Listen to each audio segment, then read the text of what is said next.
Hello and welcome to CoronaNomics, brought to you by Econ Films.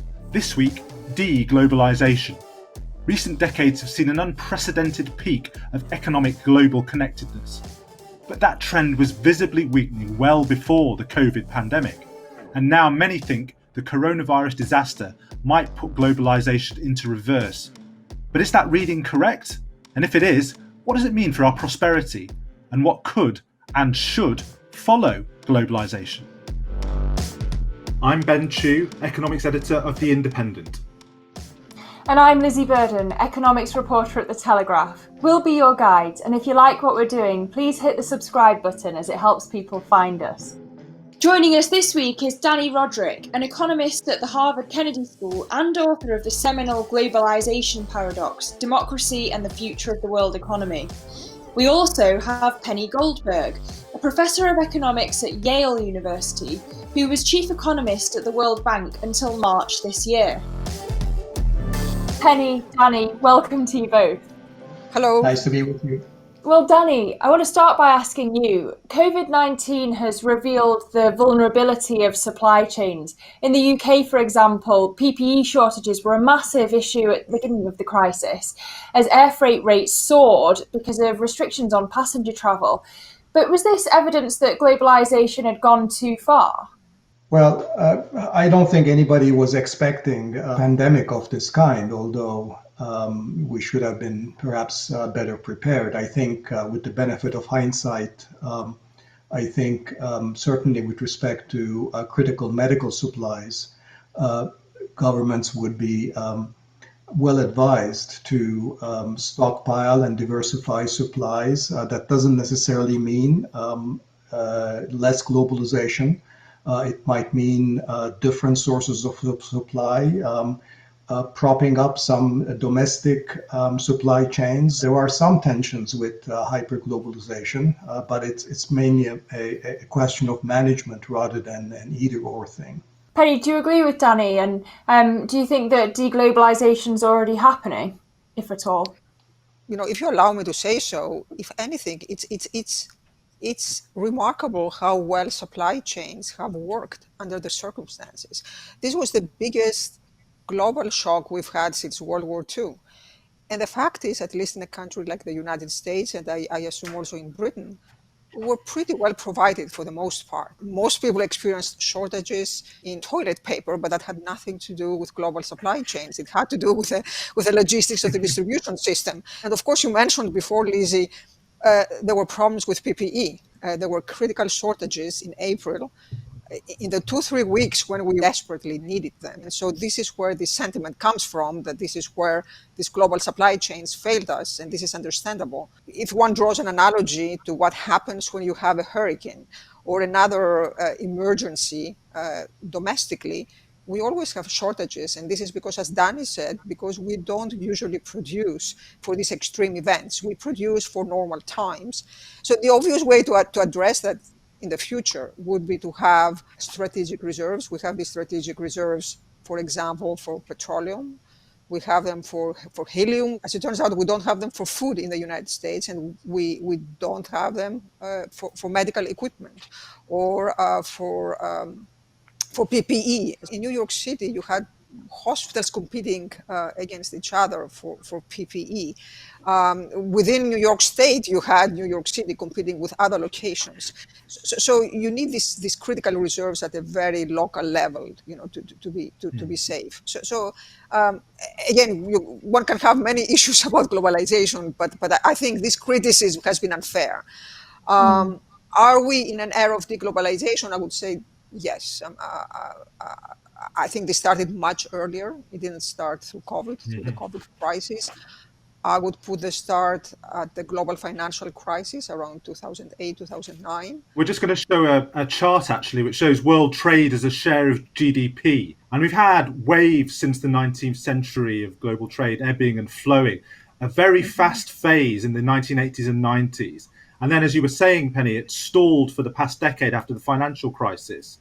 And now, of course, we've got the sort of collapse in trade due to the COVID pandemic. I'll put it to you first, Dani. I mean, a lot of people are saying this great wave of globalization has come to an end.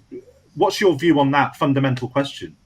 one way that we measure the extent of globalization is the elasticity of world trade with respect to GDP, for example.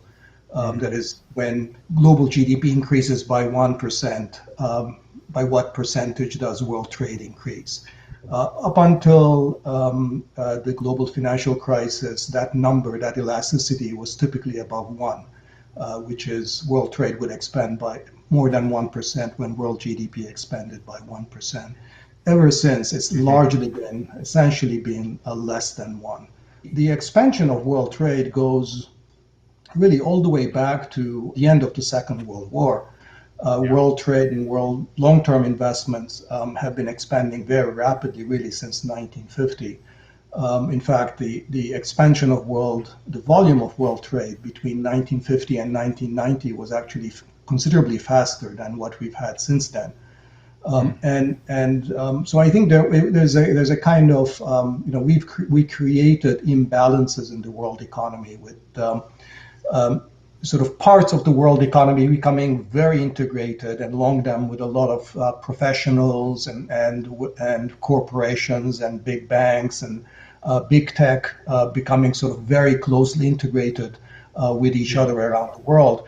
But progressively, I would say, becoming disintegrated from their domestic economy. So this process of international integration came alongside with a kind of a productive and social and economic disintegration within economies, which we see in terms of rising in inequality within countries, sort of greater dualism in between the most productive parts of the economies and the lagging parts. Penny, do you agree with what Dani was just saying there, but that globalization was kind of an unbalanced phenomenon, and there was sort of domestic disintegration, as he put it? Is that how you see things?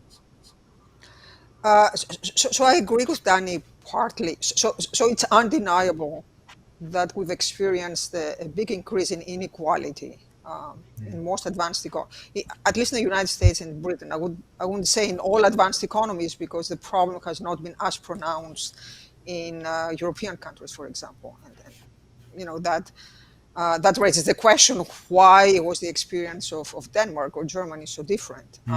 It has a lot to do with domestic policies. It's not just trade. Early on, and by early I mean in the 90s, when this inequality was first documented, the answer most of us gave was no, we couldn't link the rise in inequality to trade. And I think part of the reason we were giving this answer is we were looking at the wrong place. So namely, we were focusing on the skill premium, so the difference in the compensation between skilled and unskilled workers.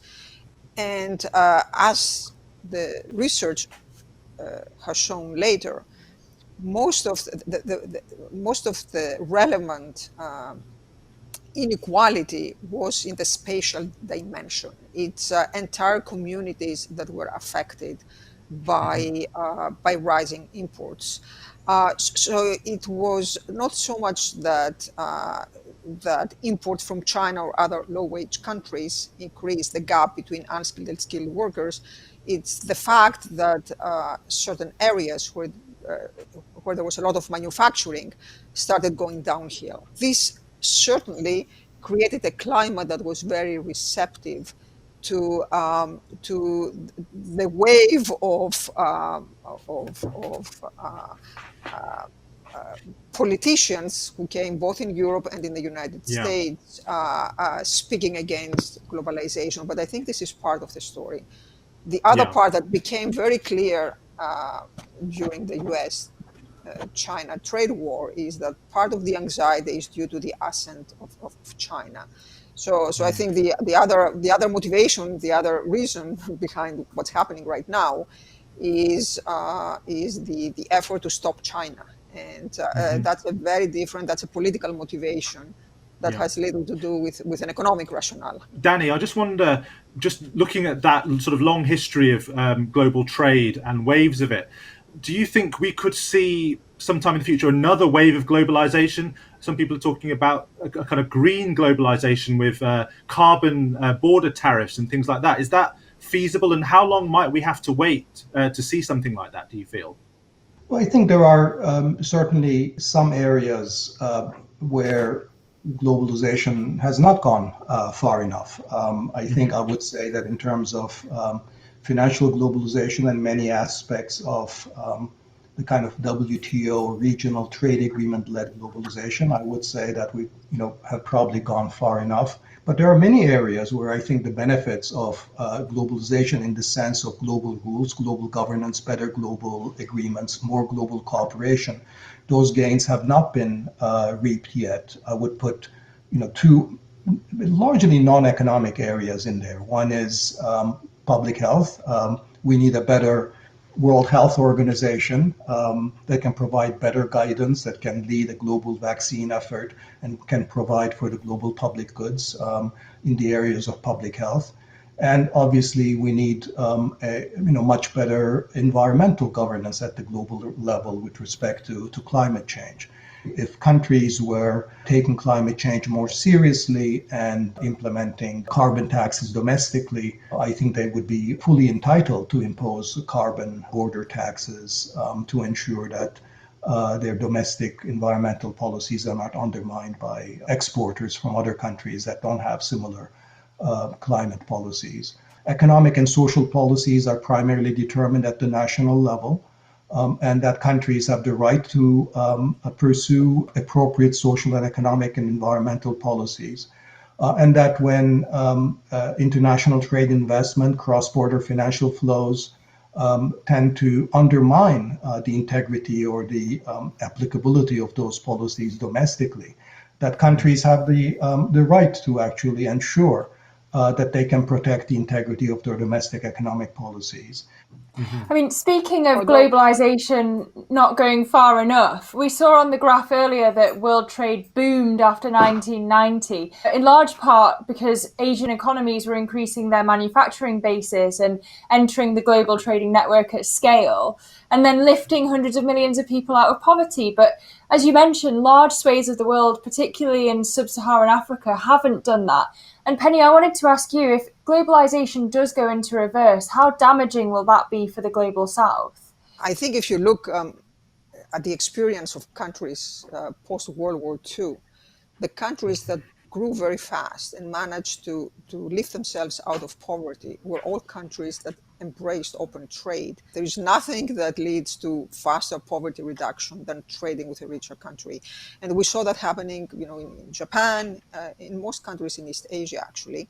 Partly it's a victory of the old model of comparative advantage. I mean, what these countries were doing was exploiting their comparative advantage in low-skill labor, producing goods very cheaply and selling them to the lucrative export markets of Europe and the United States. As a means for domestic reform, they used it to improve their human capital, to invest in infrastructure, and so on, so to build the foundations of development.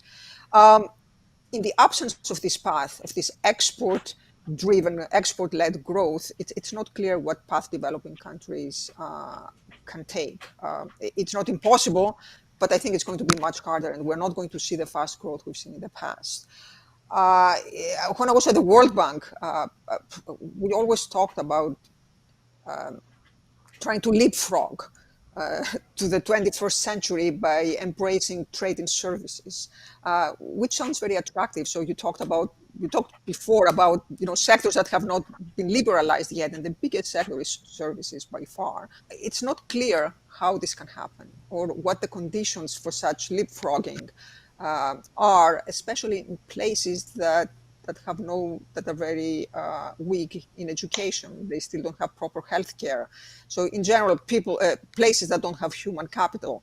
So in the absence of these preconditions, I think we find ourselves in an era where there is clearly a void. There is no vision for what the future of development is.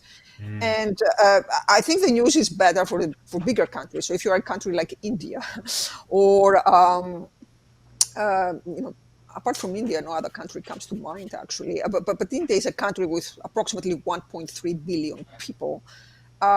You can trade a lot domestically. You may not call it international trade, but if, in principle, theoretically, if India embrace the right domestic reforms, it would grow internally. It's not clear what advice you give in a smaller country, in the small countries in sub-Saharan Africa, where the domestic market is not large enough to support such growth. And I see there are two paths. One path is to embrace regional integration, so to try to create bigger regional markets. And the other one that I have advocated, it's easier to say that than actually to implement it, is to also embrace equality as a means for growth. And what I mean by that is you have countries in Africa that are resource rich. Nigeria comes to mind. Countries that have natural resources. But these are also countries that are characterized by huge inequality. So the rents from this natural resource extraction go to a handful, and then there is no growth, doesn't trickle down to the majority of the population. So in such countries, if you had a higher degree of equality, if you manage to create a middle class by redistributing wealth, by embracing reforms that increase equality, and by creating this middle class, then perhaps you could generate enough purchasing power in this country so that you wouldn't have to rely on international markets. And then you could use that again to enact additional reforms and invest in human capital and so on. So this is the only way I can think of for going forward in this era of deglobalization. I think that the reason that the established model of export-oriented industrialization isn't going to work anymore doesn't have much to do with deglobalization per se. I think Penny is right that the countries that have done the best are those that have been able to significantly export manufacturing.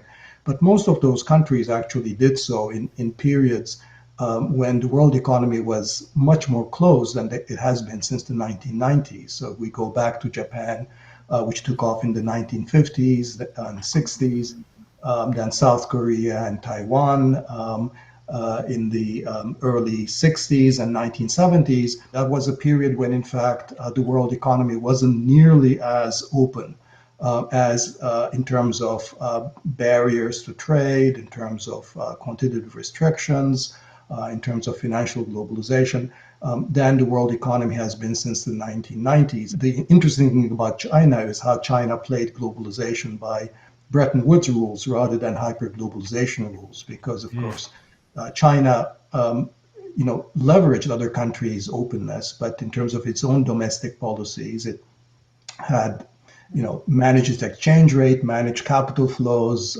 engaged in a lot of industrial policies. So essentially, the kinds of policies that you were allowed to do under Bretton Woods and have gone out of fashion under hyper-globalization. But I think in some sense, all of that is a little bit irrelevant because if the world economy goes back to openness levels of the 1960s and 1970s, it's not going to tremendously change the trading opportunities for low-income countries. And secondly, it's not that the constraint is not going to be on ability to access markets. The constraint is going to be the ability of low and middle income countries to engage in productive transformation. So we do need new development models. I think they'll have to be based much more on domestic demand, as Penny suggested. It's a much harder model because it's not like the old model where you develop a sequence of competitive industries. You go from toys to garments to car seats to cars and then steel but you're really basically just a sequence of specializing in a narrow range of products, and you're not constrained by demand, and that's a very powerful engine for development. When we're talking about development based on services, particularly domestic non-tradable services, and again, I want to underscore the point that Penny made, which is that tradable services really, I don't think can lift developing countries, and that cannot be a kind of an engine for growth precisely because they tend to be relatively skill intensive. And even countries like the Philippines and India that have developed strong ICT and business processing, exporting sectors, those are relatively narrow parts of the economy. The problem for developing countries is that it's just they're finding themselves in a new era where we'll need new development, new growth models, and unfortunately, COVID-19 is making things much worse.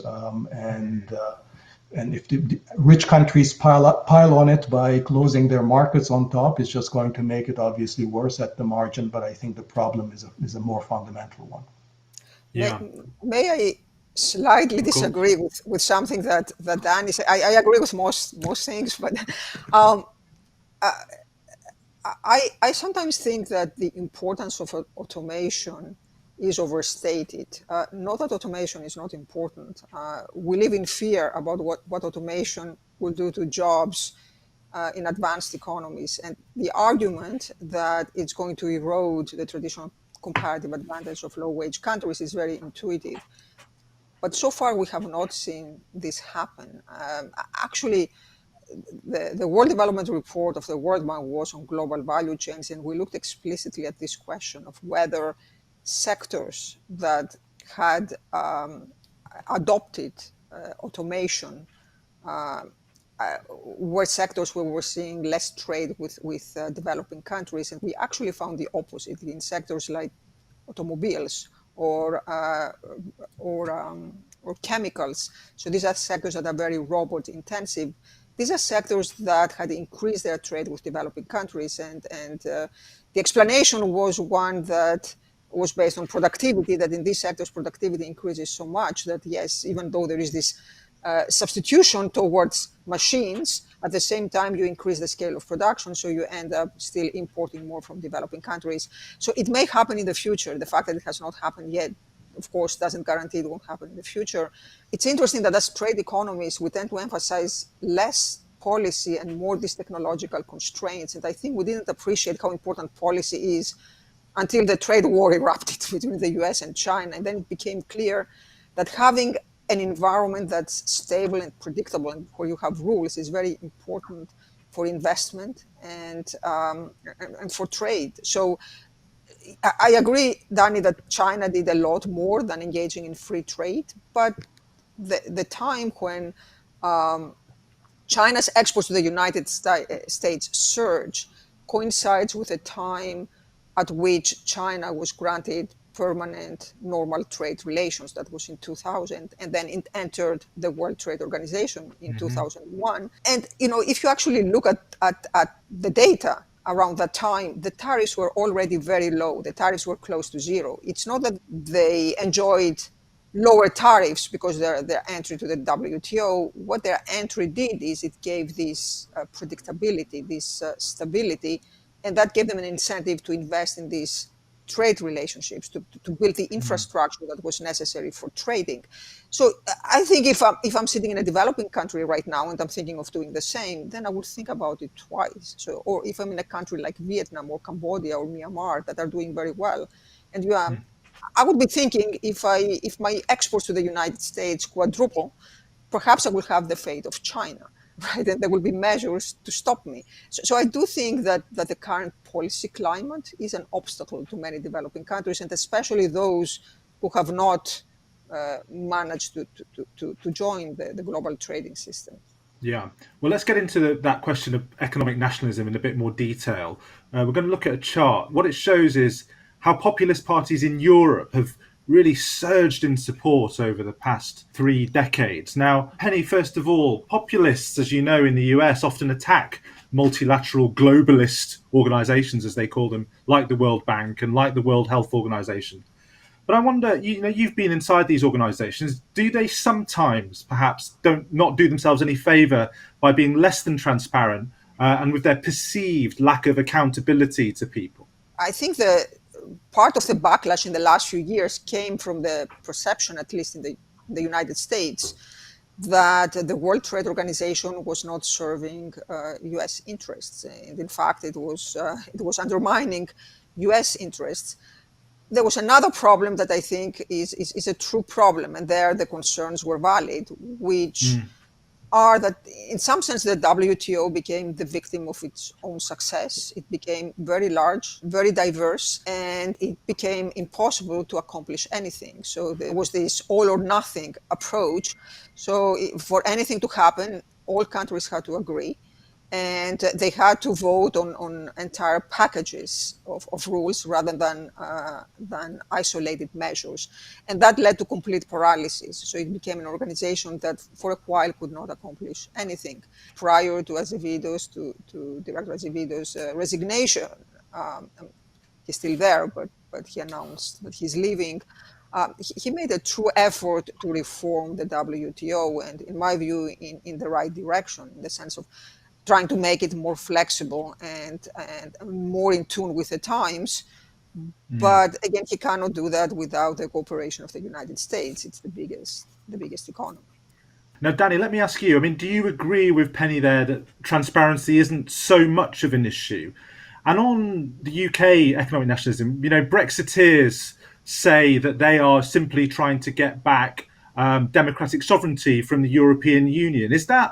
Isn't that a perfectly legitimate goal from people in a country to seek? Well, I mean, the European Union, of course, is where, I think the constraints of hyper-globalization at the regional level bite the most, and I think so.